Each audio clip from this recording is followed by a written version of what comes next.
तुम जाकर देखो, राम जी के मंदिर में जाओगे तो तुम्हारे लिए आसन बिछाया जाएगा, कृष्ण भगवान के मंदिर में जाओगे तो तुम्हारा आसन भी बिछेगा, सर्वश्रेष्ठता रहेगी। पर शंकर जी के मंदिर में इतनी भी जगह नहीं रहती कि आसन बिछाया जाए, जमीन पूरी गीली, चारों तरफ गीला गीला। कोई इधर से आया लोटा ढोल गया पानी का, कोई उधर से आया तो पानी शंकर जी को चढ़ाना था, तेर पे चढ़ाकर चले गया।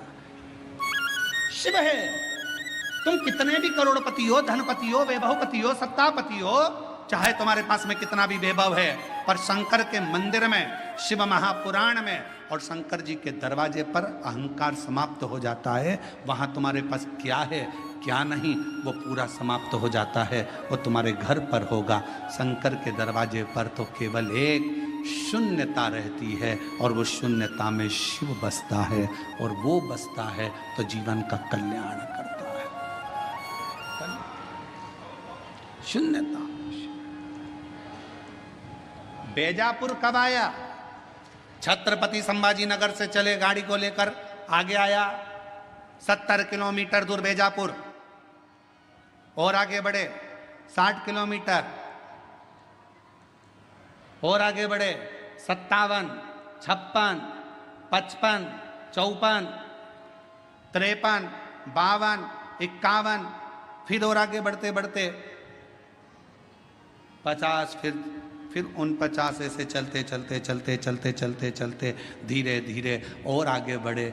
बेजापुर 10 किलोमीटर, बेजापुर से और आगे बढ़े, वहाँ से और आगे बढ़ते बढ़ते बेजापुर फिर 9, आप लोग बोलते जाओ 8, फिर 7, बेजापुर 6, 5, 4, 3, 2, 1। उसके बाद बेजापुर आते से ही मिलेगा शून्य।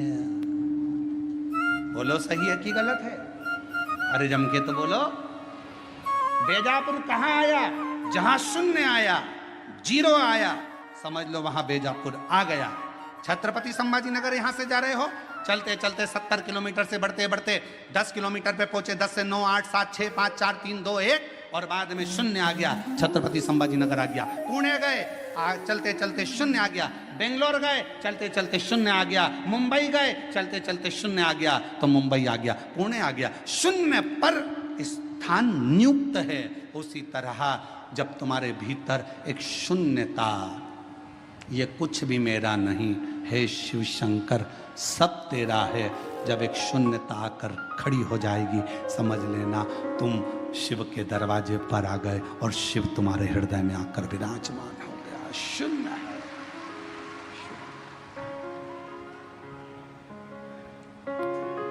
और मेरे भोले तेरा सहारा है, मेरे भोले तेरा सहारा है, मेरी नैया का तो किनारा है, मेरी नैया का तो किनारा है।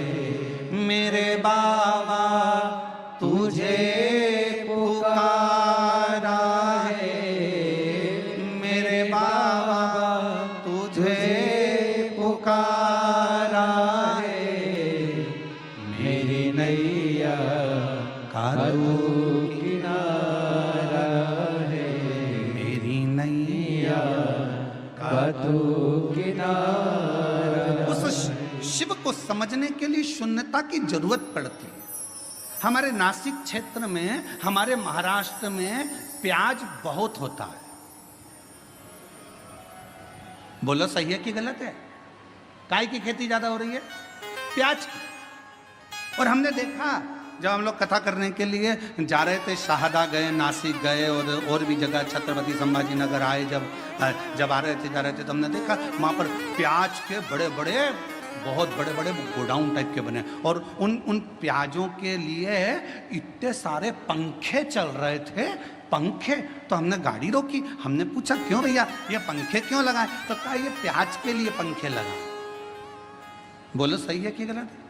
प्याज के लिए पंखे क्यों लगाए? तो कहा अगर सड़ जाएगा, गर्मी रहती है तो अंदर से सड़ जाता है, तो पंखे लगाना जरूरी है। फिर हमने देखा कि एक खटिया पर एक पिताजी बैठे थे और वो एक पुष्टे से हवा कर रहे थे। तो हमने पूछा भैया ये कौन है? तो क्या हमारे बाप है, हमारे पिता। तो हमने कहा प्याज के लिए तुमने 50 पंखे लगाए, बाप के लिए एक भी पंखा?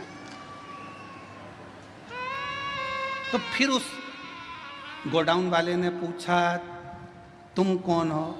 हमने कहा सीहोर वाले। अच्छा मिश्रा जी? हमने कहा। उन्होंने कहा हमारा नाम लेके तुम कहीं बोलना मती। हमने कहा कसम से नहीं बोलेंगे, तुम्हारा नाम तो लेंगे ही नहीं, पक्का। वो तो आज कथा में बेजापुर में बात निकली तो बोल दिया, पर नाम नहीं बोलूंगा, और तुम बोलोगे तो बोल भी दूंगा, पर नाम नहीं। लगाए प्याज।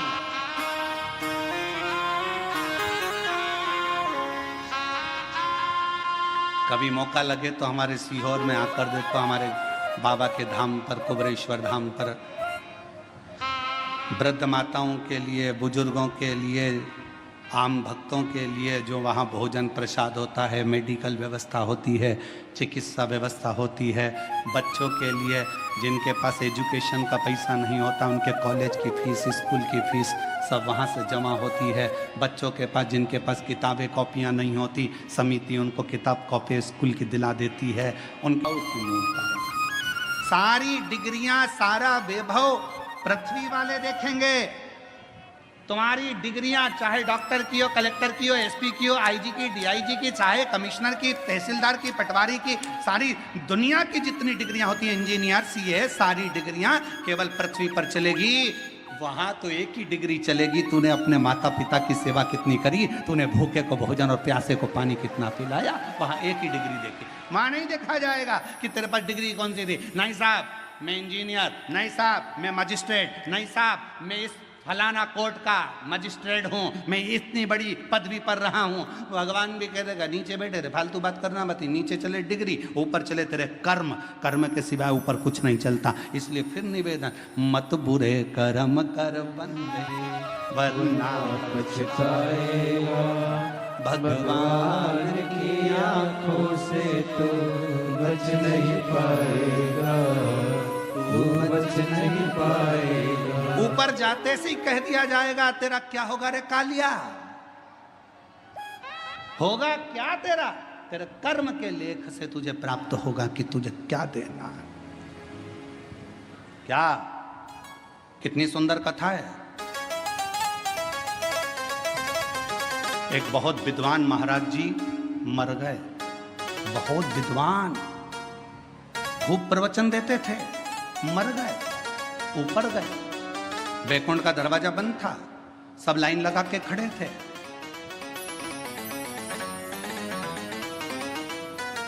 सवेरे बैकुंठ का दरवाजा खुलेगा जब सबको बैकुंठ में प्रवेश मिलेगा। बैकुंठ जाने की लाइन में महाराज जी भी खड़े थे। महाराज जी से आगे एक व्यक्ति और खड़ा था, टोपी लगाया था, जीन्स पहना था, थोड़ी थोड़ी जगह से फटी हुई थी, जोरदार जूते पहना था, चाबी का छल्ला घुमा रहा था। महाराज जी ने मन में सोचा कैसे कैसे लोग बैकुंठ आ जाते हैं, बताओ इनको बैकुंठ आना था, इनको तो नरक जाना था। सवेरे बैकुंठ का दरवाजा खुला, नाम लिया गया, आ जाओ साहब, आ जाओ साहब। चाबी का छल्ला वाला व्यक्ति आया, तुम कौन? मेरा नाम ये है। अच्छा क्या करते थे?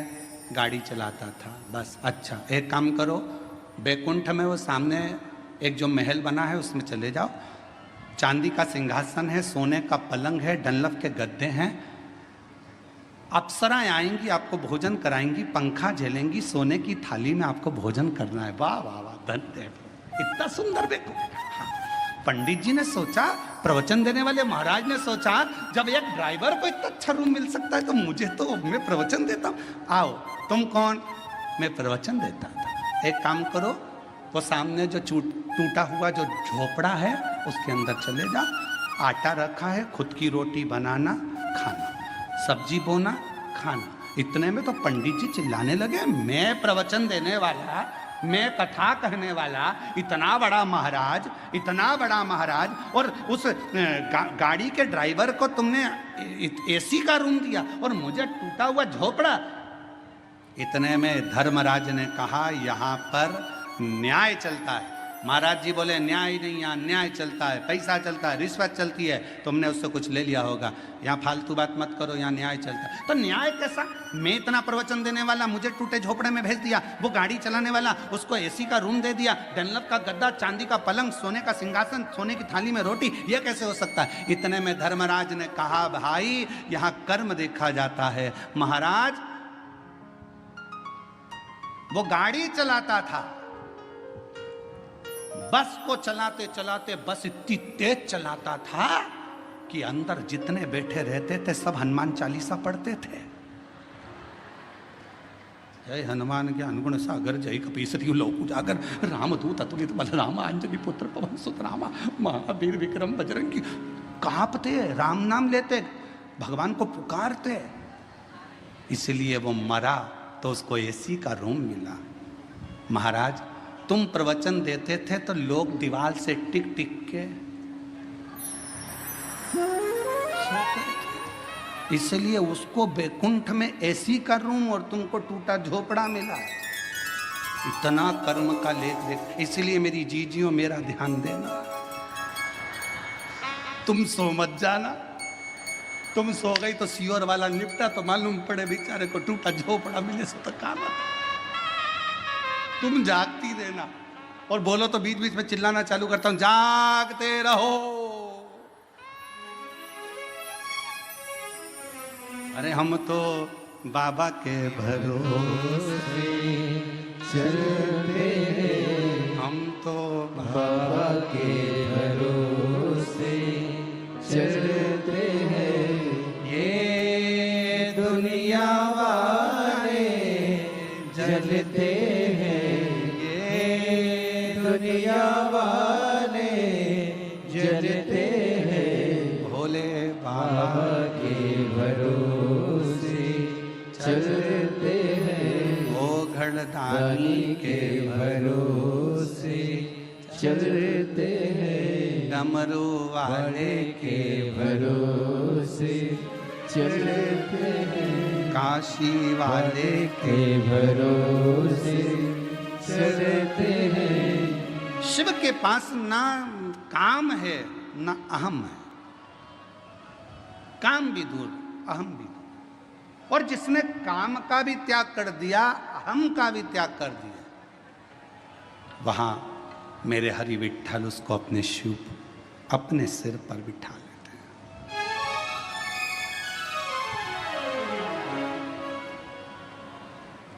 अपने मस्तक पर बिठा लेते हैं।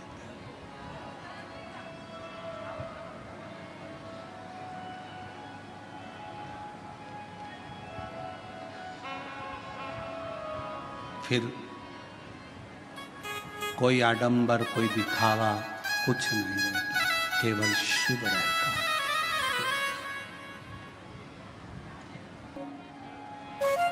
भजन के लिए ही तो मिला, सत्कर्म करने के लिए मिला।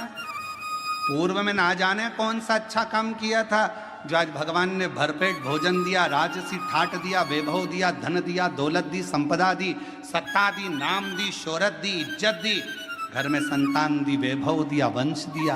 ये पूर्व का कोई कर्म करा होगा, नहीं तो तुम्हारे नाम के तो कितने पैदा हुए, तुम्हारे साथ में ना जाने कितने पैदा हुए। एक ही हॉस्पिटल में कितने बच्चे उसी तारीख को, उसी तिथि को, उसी पल में, उसी घड़ी में कितने पैदा होते हैं। क्या सब करोड़पति बन जाते? क्या सबका नाम चल जाता? नहीं, तुम्हारे पूर्व में तुमने कुछ अच्छा कर्म करा था तो आज बाबा ने दिया है। आज कर कर जाओगे फिर बाबा दे देगा, और फिर कर कर जाओगे फिर दे देगा। जन्म लिए 9:15 पर जितने जन्म होंगे, 9:15 पे ना जाने कितने करोड़ बच्चे जन्मा होंगे, कितने लाखों जन्मा होंगे, पर तुम्हारे ऊपर शिव की कृपा हुई है तो मतलब कहीं ना कहीं तुम्हारा पूर्व का कर्म अच्छा कहा। कोई पिछले जन्म के अच्छे कर्म मुझे बाबा तेरा साथ मिला। कोई पिछले जन्म के अच्छे कर्म मुझे बाबा तेरा। ये पूर्व का कर्म अच्छा था, अच्छी पत्नी मिल गई, अच्छा पति मिल गया, अच्छे बच्चे मिल गए, अच्छा कुटुंब मिल गया।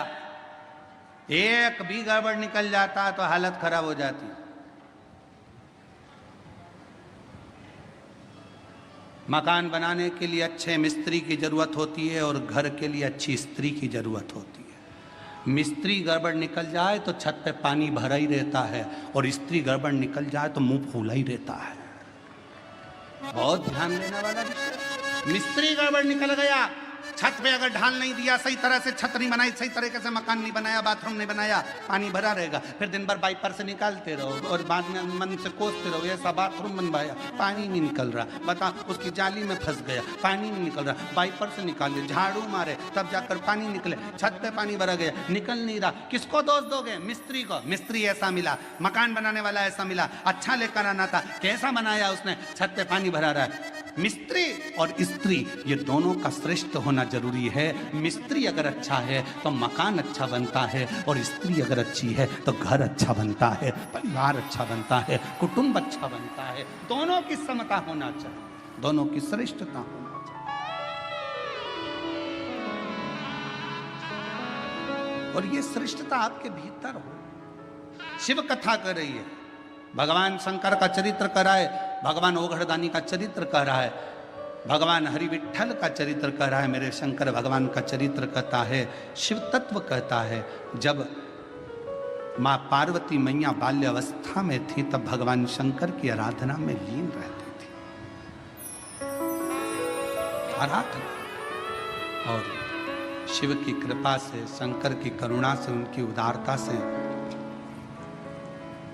पार्वती मैया के तेज पुंज से एक प्रकाश, उस प्रकाश से जल और उस जल से बेलपत्र का वृक्ष प्रकट हुआ।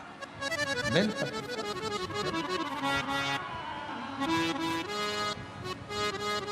और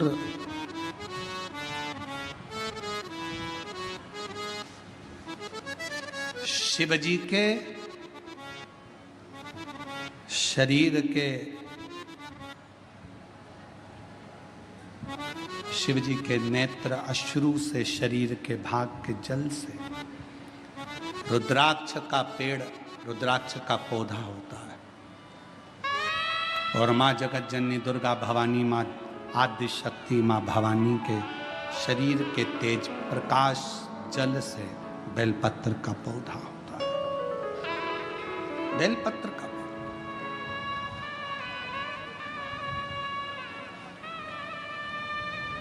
पूरे विश्व के जितने श्रोता शिव जी के, शंकर जी की पवित्र कथा को सुन रहे हैं, आपसे निवेदन, चातुर्मास के 4 महीने में एक नियम बनाओ। मैं ज्यादा कुछ ना कर सकूं तो 4 महीने में कम से कम 4 पौधे मैं बेलपत्र के जरूर लगाऊंगी, कहीं ना कहीं बेलपत्र का वृक्षारोपण जरूर। क्यों? मान लो हम चले भी गए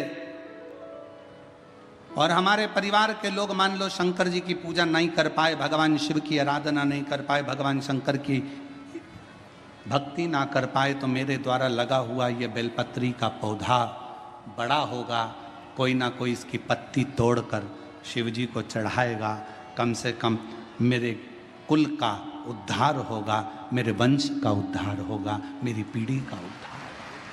लगाओ। हम ज्यादा पौधे लगाने का नहीं बोल रहे आपसे तो 4 महीना चतुर्मास के 4 पौधा लगाने का एक बना लो कि मुझे एक बेलपत्री का पौधा हर महीने लगाना है। और वो पौधा ऐसा मत लगाना जैसा दुनिया के राजनेता लगाते हैं, सुबह लगाते हैं शाम को बकरी खा जाती है, ऐसा पौधा ना लगाइए। बुरा लगे तो बोल देना, रे भाई हो, हमारी बात का लोगों को बुरा बहुत लगता है इसलिए अभी बोल दे रहे हैं, क्षमा मांगते हो। ऐसा पौधा ना लगाइए कि सुबह लगाया शाम को बकरी खा गई, नहीं। पौधे का ध्यान देना है जाकर, और पौधा इतना सा भी मत लगाना कि उसको पनपने में टाइम लगे। थोड़ा बड़ा करो अपने घर के अंदर, एक गमले में लगा लो, 2-3 महीना बड़ा कर कर पौधे को, जैसे एक बेटी को पाल पोस कर बड़ा करते हो, बच्चों को बड़ा करते हो, ऐसे बेलपत्र के पौधे को बड़ा करो, उसको खूब परवरिश करो, फिर उसको कहीं ऐसी जगह जाकर लगाओ जहाँ तुम अगर पानी भी ना दे पाओ तो उसको कम से कम पानी मिलता रहे, और वो बड़ा होकर भगवान शंकर के ऊपर उसकी एक बेलपत्र चढ़ती रहे, ऐसा भाव रखो। पेड़ पौधे तो बहुत लगते हैं, रोज मीडिया पर भी आता है इतने पौधे लग गए, इतने पौधे लग गए, मालूम पड़े वो पौधे फिर दिखे ही ना, तो क्या मतलब का? पौधे लगाओ, ज्यादा नहीं तो एक लगाओ, पर सुरक्षित लगाओ। लगना चाहिए कि तुम्हारा लगाया गया पौधा। बेलपत्र का पौधा माता पार्वती जी के द्वारा प्रकट किया गया। बेलपत्र के वृक्ष की गणना करी गई। बेलपत्र के वृक्ष की जो जड़ होती है उसमें मां गौरी का स्थान होता है।